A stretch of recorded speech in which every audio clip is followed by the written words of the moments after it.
Hello everyone, welcome to today's class. तो पिछले class में हमने कॉन्फ़िगर किया था पीआर। तो पीआर आप कैसे बना सकते हैं और पीआर का जो सारे डिटेल्स था वो हमने कवर किया था टिल लास्ट क्लास। तो आज की क्लास में हम जानेंगे how to create a request for quotation. और रिक्वेस्ट फॉर कोटेशन बनाने के लिए आपको कौन से सारे बेसिक सेटिंग्स जो है वो करनी है। तो इन सारे डिटेल्स के बारे में हम जानेंगे आज के वीडियो में। तो लेट्स स्टार्ट।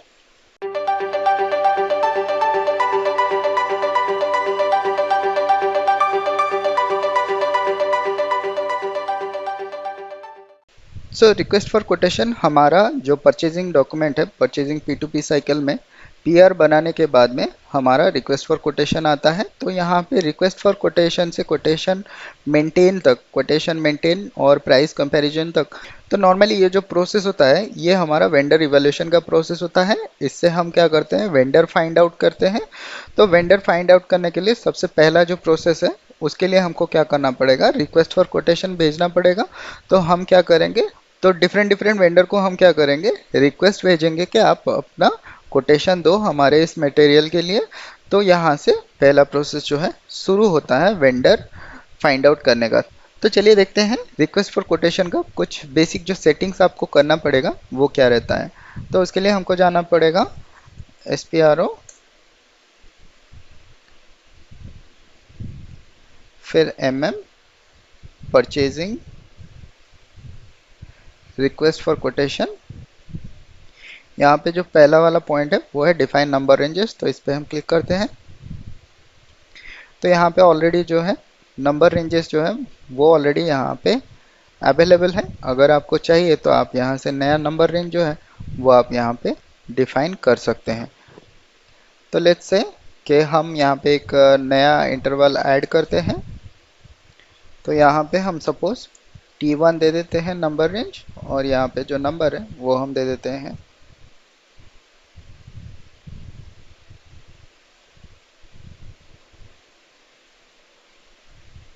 और हम इसको ऐड कर लेते हैं।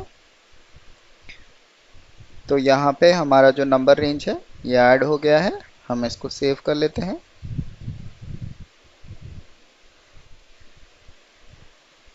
बैक चले जाते हैं। नेक्स्ट जो फील्ड है वो है define screen layout for document label. तो यहाँ पे हम इसको क्लिक कर लेते हैं।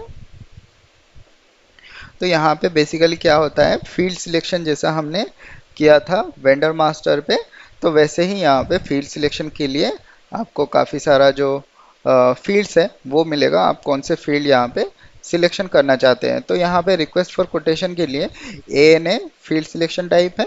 तो सपोज़ यहाँ पे आप एक नया फील्ड सिलेक्शन बनाना चाहते हैं तो आप यहाँ से बना सकते हैं। तो यहाँ पे सपोज हम इसको सिलेक्ट करते हैं। सिलेक्ट करने के बाद इसको कॉपी कर लेते हैं। तो हम यहाँ पे सपोज फील्ड सिलेक्शन की जो है इसको टाटा मोटर्स के लिए TANA कर लेते हैं। तो यहाँ पे रिक्वेस्ट फॉर कोटेशन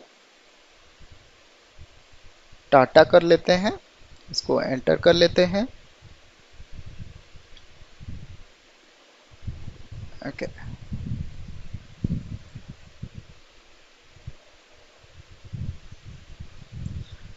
तो हम इसको टाटा मोटर्स एन कर लेते हैं, TMNA।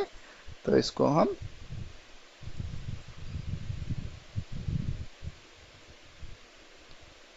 टाटा मोटर्स, इसको हम एंटर कर लेते हैं। इसको हम सेव कर लेते हैं।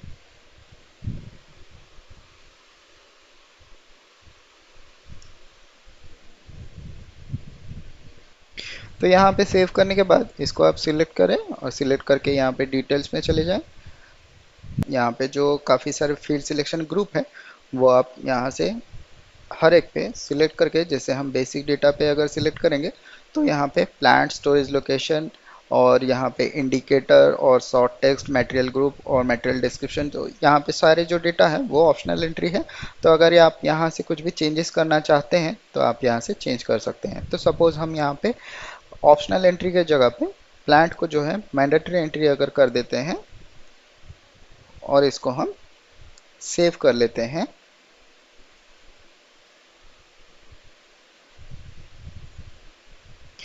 तो आपका काम है, आप हर एक जो फील्ड सिलेक्शन ग्रुप है उस पे जाए और वहाँ पे चेक करें कौन सा फील्ड जो है ऑप्शनल है, कौन सा आपको अगर कहीं पे चेंज करना है तो आप वहाँ से जाके चेंज कर सकते हैं। कोई भी फील्ड को आप अगर हाइड करना चाहें या फिर डिस्प्ले करना चाहें तो आप वहाँ से कर सकते हैं। तो हम इसको सेव कर लेते हैं। तो यहाँ पे हम बैक चले जाते हैं। नेक्स्ट जो फील्ड है वो है डिफाइन डॉक्यूमेंट टाइप। तो यहाँ पे हम डिफाइन डॉक्यूमेंट टाइप पे क्लिक कर लेते हैं। तो यहाँ पे जो है ऑलरेडी डॉक्यूमेंट टाइप जो है वो कुछ क्रिएटेड है। तो यहाँ पे अगर आप चाहें तो एक नया जो डॉक्यूमेंट टाइप है उसको आप क्रिएट कर सकते हैं। तो सपोज हम क्या करते हैं, यहाँ पे हम एन को सिलेक्ट करते हैं, सिलेक्ट करके कॉपी कर लेते हैं। कॉपी करने के बाद यहाँ पे हम क्या करते हैं, इसको चेंज करके टाटा मोटर्स एन कर लेते हैं। और यहाँ पे आइटम इंटरवल जो है वो 10 पे है।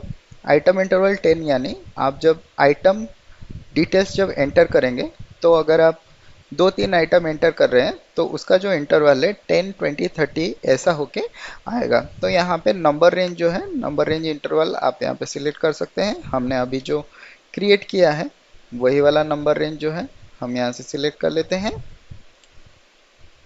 तो यहाँ पे हमारा T1 नंबर रेंज जो है इसको हम सिलेक्ट कर लेते हैं और इसको एंटर कर लेते हैं। तो यहाँ पे आप कॉपी ऑल को सिलेक्ट कर लीजिए।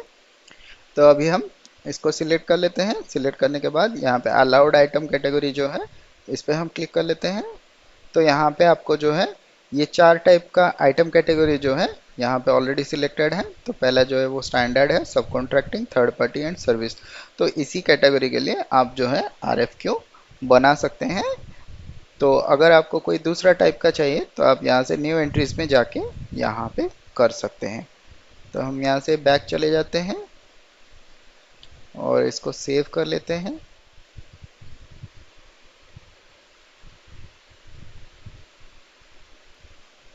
तो यहाँ पे नेक्स्ट जो फील्ड है वो है मेंटेन कोटेशन कमेंट। तो हम इस पर क्लिक करते हैं। तो हमको क्या है, कोटेशन के लिए यहाँ पे कमेंट डालना पड़ेगा। तो यहाँ पे ऑलरेडी हमने जो कोटेशंस है, कोटेशन के कमेंट्स है वो हमने यहाँ पे क्रिएट करके रखा है। जैसे AB1 रिजेक्शन फॉर प्राइस के लिए, AB2 rejection for quality reasons, AB3 rejection for delivery time and 2 okay जो कमेंट है okay for price reason and okay for quality ground के लिए हमने दे के रखा है। अगर आपको कोई नया एंट्री चाहिए तो आप यहाँ से कर सकते हैं। तो यहाँ पे सपोज आप न्यू एंट्रीज पे जाके यहाँ पे ओके 3 देख के यहाँ पे कमेंट पे ले सकते हैं ओके फॉर डिलीवरी टाइम। तो हम इसको सेव कर लेते हैं। तो यहाँ पे जो कोटेशन कमेंट हम दे रहे हैं, यहाँ पे जो सेव करके रख रहे हैं, तो ये हमारा काम देगा जब हम जो कोटेशन मेंटेन करेंगे उस टाइम में हमको काम में आएगा। जब हम कोटेशन सेव करेंगे उस टाइम में हमको काम में आएगा कि हम कौन सा कोटेशन जो है उसको ओके कर रहे हैं और कौन सा कोटेशन जो है उसको रिजेक्ट कर रहे हैं। तो बेसिकली हमारा जो RFQ के लिए जो बेसिक सेटिंग्स थे वो कंप्लीट हो गए हैं। तो अभी हम चलते हैं RFQ कैसे हम क्रिएट कर सकते हैं उसको देखेंगे। तो let's go to a new screen. तो यहाँ पे RFQ बनाने के लिए आपको जाना पड़ेगा लॉजिस्टिक्स, मटेरियल मैनेजमेंट, परचेजिंग, फिर यहाँ पे RFQ एंड कोटेशन, यहाँ पे रिक्वेस्ट फॉर कोटेशन, यहाँ पे क्रिएट। तो इसको डबल क्लिक करते हैं। तो यहाँ पे RFQ टाइप जो है वो हम अपना वाला सिलेक्ट कर लेते हैं। यहाँ पे हम अपना वाला सिलेक्ट कर लेते हैं और लैंग्वेज जो है वो इंग्लिश में है। RFQ डेट जो है वो 21 मतलब आज का डेट है। तो यहाँ पे कोटेशन का एक डेडलाइन भी देना पड़ेगा, आप कितने तारीख तक आपका जो कोटेशन है वो चाहते हैं। तो हम यहाँ पे सपोज 25th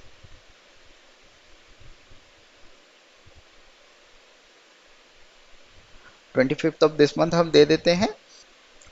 तो यहाँ पे जो RFQ है वो आप या तो परचेज रिक्विजिशन के रेफरेंस से बना सकते हैं या फिर आउटलाइन एग्रीमेंट यानी कि हमारा जो कॉन्ट्रैक्ट और शेड्यूलिंग एग्रीमेंट है उसके हिसाब से बना सकते हैं, या फिर आप अगर कोई भी सिलेक्ट ना करें तो यहाँ पे आप डायरेक्टली RFQ भी जनरेट कर सकते हैं। तो हम यहाँ पे नेक्स्ट जो है परचेज ऑर्गेनाइजेशन हम अपना ले लेते हैं, यहाँ पे P110 ले लेते हैं और हमारा परचेजिंग ग्रुप जो है, तो यहाँ पे हम अपना परचेज ग्रुप ले लेते हैं। तो हम डायरेक्टली बना रहे हैं, आपका काम है कि आप ये परचेज रिक्विजिशन के रेफरेंस से एक डॉक्यूमेंट आप बना सकते हैं, आप वो बना के ट्राई करिए। तो हम यहाँ पे एंटर कर लेते हैं। तो यहाँ पे कंपनी कोड पूछ रहा है, हम अपना कंपनी कोड T100 दे देते हैं।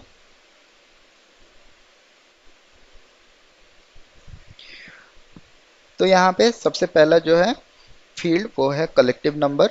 तो कलेक्टिव नंबर होता क्या है? नॉर्मली कलेक्टिव नंबर यानी कि हम एक नंबर यहाँ पे असाइन करते हैं। जैसे कि हमने एक जो हमारा परचेज रिक्विजिशन भेजा है, एक मटेरियल के लिए काफ़ी सारे वेंडर को भेजा है, तो उसको हम अगर कंपेयर करेंगे तो वहाँ पे एक रेफरेंस के लिए हमको एक नंबर चाहिए या फिर कोई भी चीज़ हमको रेफरेंस के लिए चाहिए। तो वो जो रेफरेंस है उसको हम बोलते हैं कलेक्टिव नंबर। तो यहाँ पे आप जो कलेक्टिव नंबर एंटर करोगे, तो जब आप रिक्वेस्ट मतलब आप जो कोटेशन को कंपेयर करोगे तो उस टाइम में आप अगर कलेक्टिव नंबर ले लोगे तो उस कलेक्टिव नंबर के अगेंस्ट में जितने सारे आपने कोटेशन के लिए रिक्वेस्ट भेजा होगा, सिर्फ उन्हीं सारे चीज़ों को यहाँ पे जो है वो कंसिडर करेगा। तो यहाँ पे सपोज हम कलेक्टिव नंबर जो है उसको 100 दे देते हैं। तो ये है हेडर डेटा। तो हेडर डेटा में हमको सिर्फ कलेक्टिव नंबर जो है वही इम्पोर्टेंट है। तो हम यहाँ पे कलेक्टिव नंबर सिर्फ अपने रेफरेंस के लिए यहाँ पे ले रहे हैं कि जब भी आप इस कलेक्टिव नंबर के अगेंस्ट में जब आप कोटेशन को कंपेयर करोगे तब आपको क्या होगा, इसी कलेक्टिव नंबर के अगेंस्ट में जितने सारे कोटेशन गए होंगे, रिक्वेस्ट फॉर कोटेशन गए होंगे, उसके अगेंस्ट में जितना सारा कोटेशन आया होगा सिर्फ वही कोटेशंस को यहाँ पे कंपेयर किया जाएगा। तो हम यहाँ पे एंटर कर लेते हैं। तो यहाँ पे आपको जो है अपना आइटम्स एंटर करना पड़ेगा, यानी कि आपका जो मटेरियल है वो यहाँ पे एंटर करना पड़ेगा, मटेरियल का डिटेल्स। तो यहाँ पे आप देख सकते हैं जैसे हमने आइटम का जो इंटरवल था वो हमने 10 20 30 आइटम इंटरवल 10 लिया था, तो इसके लिए यहाँ पे जो आइटम नंबर्स है वो 10 20 30 करके आ रहा है। तो नेक्स्ट जो फील्ड है वो है आइटम कैटेगरी का। तो यहाँ पे आइटम कैटेगरी जो हमारा हमने लिया था स्टैंडर्ड सब कॉन्ट्रैक्टिंग और हमारा पाइपलाइन और जो आउटलाइन एग्रीमेंट जो भी हमने लिया था वहाँ पे अलाउ किया था, सिर्फ वही आइटम कैटेगरी हम यहाँ से सिलेक्ट कर सकते हैं। तो अगर हम यहाँ पे ब्लैंक छोड़ते हैं तो वो बाय डिफ़ॉल्ट जो है वो स्टैंडर्ड में चला जाएगा। तो हम यहाँ पे मटेरियल जो है, तो हम यहाँ पे अपना मटेरियल जो है यहाँ पे ले लेते हैं। तो RFQ क्वांटिटी सपोज हम यहाँ पे 100 दे देते हैं और यहाँ पे यूनिट दे देते हैं और यहाँ पे डिलीवरी डेट,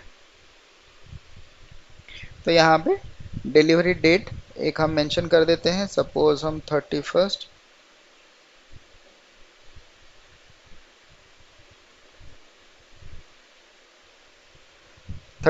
में दे देते हैं और हम यहाँ पे एंटर कर लेते हैं। तो यहाँ पे हमारा जो आइटम डिटेल्स है, सपोज हम इसी एक मटेरियल के लिए हम यहाँ पे कोटेशन भेज रहे हैं, तो हम इसको एंटर कर लेते हैं। एंटर करने के बाद यहाँ पे वेंडर एड्रेस का एक बटन है, तो हम यहाँ पे क्लिक कर लेते हैं। यहाँ पे हम जो है अपना वेंडर नंबर जो है यहाँ पे देना पड़ेगा। तो हम यहाँ पे अपना वेंडर जो है वो सर्च कर लेते हैं। तो यहाँ पे हमारा जो वेंडर है वो हमको यहाँ पे सिलेक्ट होके आ रहा है। सपोज हम ये वाला वेंडर को यहाँ पे सिलेक्ट करते हैं।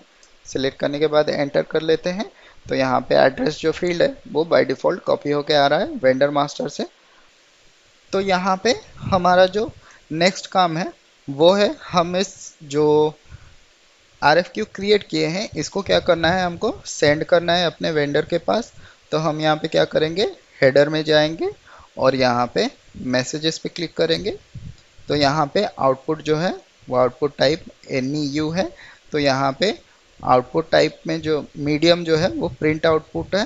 तो यहाँ पे काफ़ी सारे मीडियम जो है यहाँ पे डिफाइन है। जैसे आप अगर प्रिंट करके देना चाहते हैं तो आप यहाँ से प्रिंट करके आपके वेंडर को भेज सकते हैं। अगर आपके वेंडर का फैक्स है ऑलरेडी आपके साथ, अगर कॉन्फ़िगर्ड है तो आप फैक्स में भी भेज सकते हैं, टेलेक्स में भी भेज सकते हैं, एक्सटर्नल भी आप भेज सकते हैं, EDI से भी भेज सकते हैं, सिंपल मेल से भी आप भेज सकते हैं, और कोई स्पेशल फंक्शन है तो उससे भी आप यहाँ से भेज सकते हैं। तो यहाँ पे डिफरेंट टाइप्स ऑफ मीडियम है आपको भेजने के लिए। तो यहाँ पे हम प्रिंट आउटपुट सिलेक्ट करते हैं, क्योंकि हमारा जो अभी सर्वर है वो डमी सर्वर है, तो हमारा कोई भी दूसरा यहाँ पे ऑप्शन अवेलेबल नहीं है। तो हम यहाँ पे प्रिंट आउटपुट सिलेक्ट करते हैं। सिलेक्ट करने के बाद यहाँ पे आपको कम्युनिकेशन मेथड पे क्लिक करना है। तो यहाँ पे हमारा जो लॉजिकल डेस्टिनेशन है वो LP01 है। तो ये हमारा बाय डिफ़ॉल्ट प्रिंटर है, ये एक लॉजिकल प्रिंटर है, मतलब यहाँ पे आप सिर्फ प्रिंट कर सकते हैं, लेकिन कोई प्रिंटर कनेक्टेड नहीं होगा तभी आप प्रिंट कर सकते हैं। तो हम यहाँ से बैक चले जाते हैं और इसको सेव कर लेते हैं। तो यहाँ पे हमारा जो RFQ है वो क्रिएट हो गया है।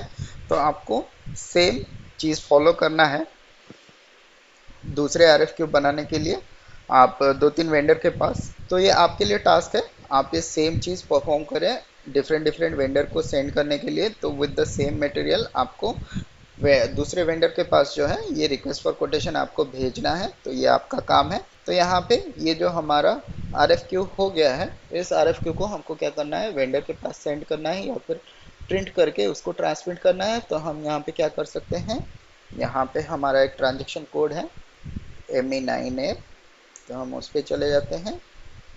तो यहाँ पे हमारा जो मैसेज आउटपुट का यहाँ पे ऑप्शन है, तो यहाँ पे डॉक्यूमेंट नंबर जो है हमारा ऑलरेडी सिलेक्टेड होके आ रहा है। तो यहाँ पे जो वेंडर होगा वो वेंडर आपको यहाँ पे सिलेक्ट करना पड़ेगा।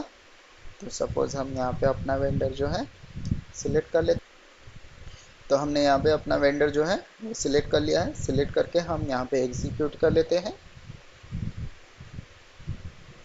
तो एग्जीक्यूट करने के बाद यहाँ पे ऐसा एक स्क्रीन दिखेगा कि यहाँ पे आपका जो मैसेज टाइप है उसको आपको सिलेक्ट करना है।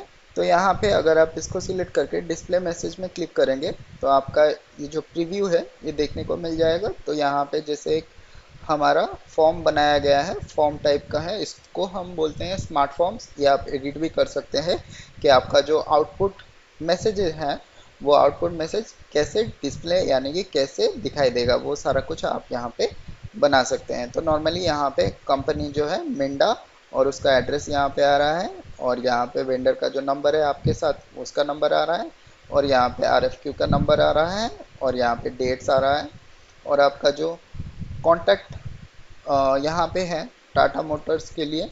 यहाँ पे टाटा मोटर्स रॉ ग्रुप जो हमारा ग्रुप था परचेजिंग ग्रुप वो यहाँ पे आ रहा है।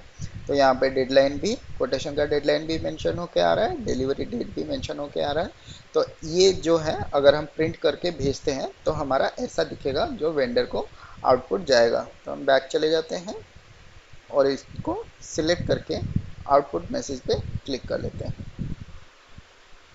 तो यहाँ पे हमारा आउटपुट मैसेज पे क्लिक करने के बाद ये जो हमारा डॉक्यूमेंट है ये प्रिंट होके आ जाएगा। तो यहाँ पे जो आपको एक मैसेज आउटपुट का एक यहाँ पे कंफर्मेशन दिखाई दे रहा है, ये यहाँ पे एक राइट का सिंबल आ रहा है, ओके का एक सिंबल आ रहा है। तो यहाँ पे आपका जो मैसेज है ये आउटपुट हो गया है। तो अगर आपका प्रिंट आउटपुट है तो आपका जो प्रिंटर रहेगा वो प्रिंटर पे आप जाके चेक कर सकते हैं कि आपका प्रिंट आउट आ गया है कि नहीं है। और अगर आपने कोई दूसरा मेथड यहाँ पे सिलेक्ट किया होता तो वो भी यहाँ पे डायरेक्टली चला जाता। सपोज आप मेल पे या फिर अगर EDI के थ्रू भेजना चाहते हैं तो भी ये आपका आउटपुट हो जाता। तो यहाँ पे हमारा प्रोसेस जो है कंप्लीट हो गया है आरएफक्यू का।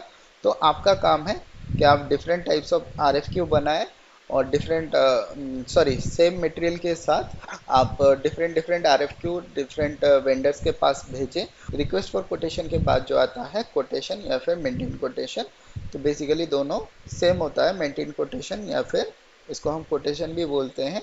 तो इस पे क्या होता है, नॉर्मली हमने जो कोटेशन के लिए वेंडर के पास डॉक्यूमेंट भेजा था, तो वो वेंडर्स क्या करेंगे, हमको अपना कोटेशन भेजेंगे, यानी कि अपने मटेरियल के साथ एक प्राइस हमको भेजेंगे। तो वो मटेरियल प्राइस जो है हमको अपडेट करना है अपने सिस्टम में, तो उसको बोलते हैं मेंटेन कोटेशन। तो उसके लिए चलिए हम चलते हैं। तो उसके लिए जो टी कोड है वो है ME47। तो ME47 पे हम चलते हैं। तो ME47 पे जाने के बाद हम यहाँ पे अपना जो डॉक्यूमेंट नंबर है उसको एंटर कर देते हैं।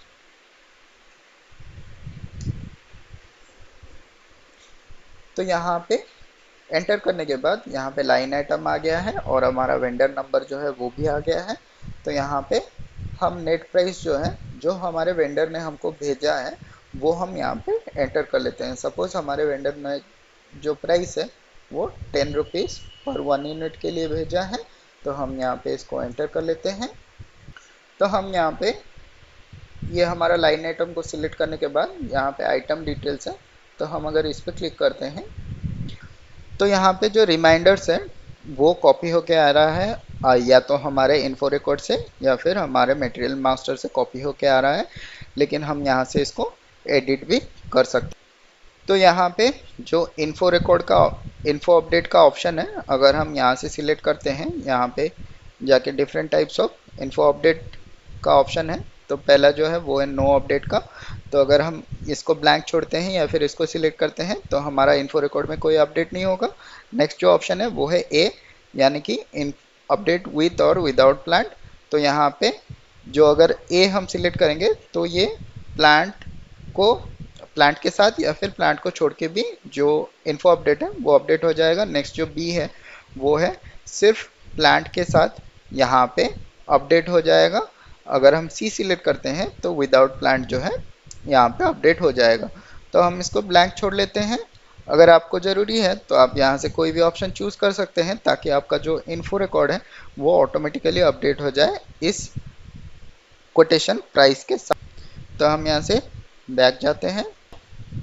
तो यहाँ पे हम जो अपना कोटेशन है उसको हम सेव कर लेते हैं।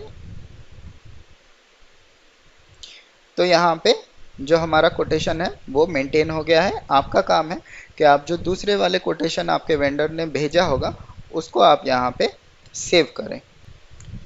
तो हमने यहाँ पे अपना जो कोटेशन है उसको मेंटेन कर लिया है। नेक्स्ट हमारा जो काम है वो है हम इस कोटेशन को कंपेयर करेंगे। तो उसके लिए हम जाते हैं ME49 पे। तो यहाँ पे हमारा जो है परचेजिंग ऑर्गेनाइजेशन आ रहा है।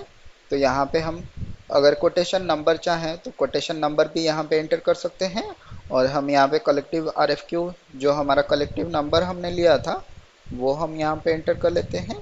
एंटर करने के बाद एग्जीक्यूट कर लेते हैं। तो यहाँ पे हमारा जो दो कोटेशन है, तो हमारा यहाँ पे दो कोटेशन जो है वो यहाँ पे आ रहा है। तो यहाँ पे रैंक जो है यहाँ पे रैंक 1 करके आ रहा है और यहाँ पे रैंक 2 करके आ रहा है। तो यहाँ पे प्राइस के हिसाब से प्राइस यहाँ पे 10 रुपीज़ है और यहाँ पे प्राइस जो है वो 11 रुपीज़ है। तो इसके वजह से हमारा जो रैंकिंग है ये रैंक 1 पे आ रहा है और यहाँ पे रैंक 2 पे आ रहा है। तो यहाँ पे सपोज हम इस वेंडर का जो प्राइस है इसको हम सिलेक्ट करते हैं। सिलेक्ट करने के बाद यहाँ पे हम सेव मार्केट प्राइस में सेव कर लेते हैं। इसको save as a market price हम कंट्रोल सेव कर लेते हैं। तो यहाँ पे ये जो प्राइस है, तो यहाँ पे हमको इन्फॉर्मेशन आ रहा है कि price from quotation number will be saved as a market price. तो ये जो प्राइस है ये हमारा मार्केट प्राइस के हिसाब से सेव हो जाएगा। तो हम जब भी वेंडर को ऑर्डर देंगे तो वो इस प्राइस के साथ कंपेयर करके वेंडर को जो है वो इवेलुएट करेगा या फिर वेंडर को रैंकिंग करेगा कि वो मार्केट प्राइस से हमको जो मटेरियल है वो ऊपर बेच रहा है कि नीचे बेच रहा है, उसके हिसाब से हम वेंडर का जो है वहाँ पे हम उसको वेंडर को इवेलुएट कर सकते हैं। तो यहाँ पे हमारा जो रैंक वन वेंडर है इसके लिए हम पीओ बनाएंगे। तो हम यहाँ पे शॉर्टलिस्ट करते हैं हमारा ये रैंक वन वेंडर, और हमारे जो दूसरे वेंडर्स रहेंगे suppose rank to rank three rank four जो रहेंगे उनको हमको रिजेक्ट करना पड़ेगा, यानी कि उनके लिए हमको रिजेक्शन लेटर प्रिपेयर करना पड़ेगा। तो हम यहाँ पे जो है रिजेक्शन लेटर भेजेंगे अपने वेंडर के पास। तो वो कैसे करेंगे, तो उसके लिए हमको जाना पड़ेगा ME47 पे। तो यहाँ पे हम जाते हैं /n ME47, और यहाँ पे जाने के बाद हम यहाँ पे RFQ नंबर जो है उसको एंटर कर देते हैं। तो यहाँ पे लाइन आइटम पे यहाँ पे आपको एक रिजेक्शन इंडिकेटर मिल रहा है, तो यहाँ पे आप इसको सिलेक्ट कर लें।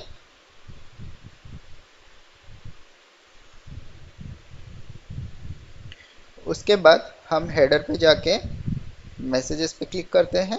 मैसेजेस पे क्लिक करने के बाद यहाँ पे एक आउटपुट टाइप जो है ABS है, आउटपुट टाइप यहाँ पे कोटेशन रिजेक्शन के लिए, यहाँ पे डिस्क्रिप्शन जो है कोटेशन रिजेक्शन के लिए यहाँ पे बन रहा है। तो हम इसको बैक जाते हैं और इसको सेव कर लेते हैं।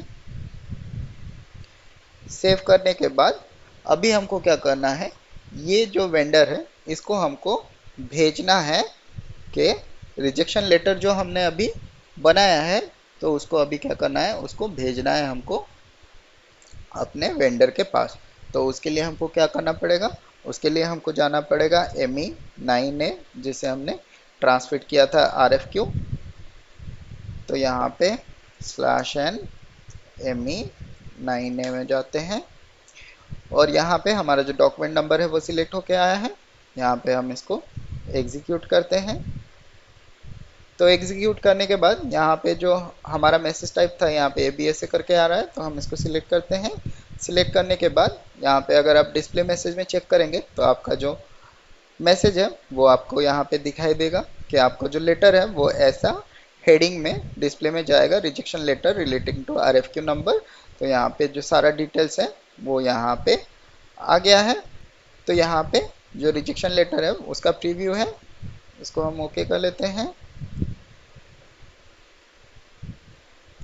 तो यहाँ पे हम इसको सिलेक्ट करके आउटपुट मैसेज में क्लिक कर लेते हैं। तो हमारा जो मैसेज है वो आउटपुट हो गया है, यानी कि हमारा जो रिजेक्शन लेटर है वो हमारे वेंडर के पास चला गया है। तो आप ऐसे ही जो आपके दूसरे वेंडर होंगे जिनको आपने रिजेक्ट किया है उनको आपको रिजेक्शन लेटर जो है वो भेजना है। तो ये था रिक्वेस्ट फॉर कोटेशन से लेकर प्राइस कंपैरिजन और हमारा जो वेंडर सिलेक्शन तक का जो प्रोसेस था वो यहाँ पे कंप्लीट होता है। तो आपके लिए काम है, आप डिफरेंट टाइप्स ऑफ कोटेशन बनाएं और रिजेक्शन लेटर बनाएं और उसको मेंटेन करें, सारा कुछ जो है आप प्रैक्टिस करें। और इस पे अगर आपको कोई भी डाउट है तो आप मुझे कमेंट सेक्शन में पूछ सकते हैं, या तो अगर आपने ग्रुप ज्वाइन किया है तो आप ग्रुप में भी पूछ सकते हैं। तो मिलते हैं अगले वीडियो में। हम नेक्स्ट क्लास शुरू करेंगे परचेज ऑर्डर क्रिएशन, जो कि बहुत इंपॉर्टेंट है, बहुत ही ज़रूरी है। तो मिलते हैं अगले क्लास में, तब तक के लिए बाय बाय, जय हिंद एंड टेक केयर।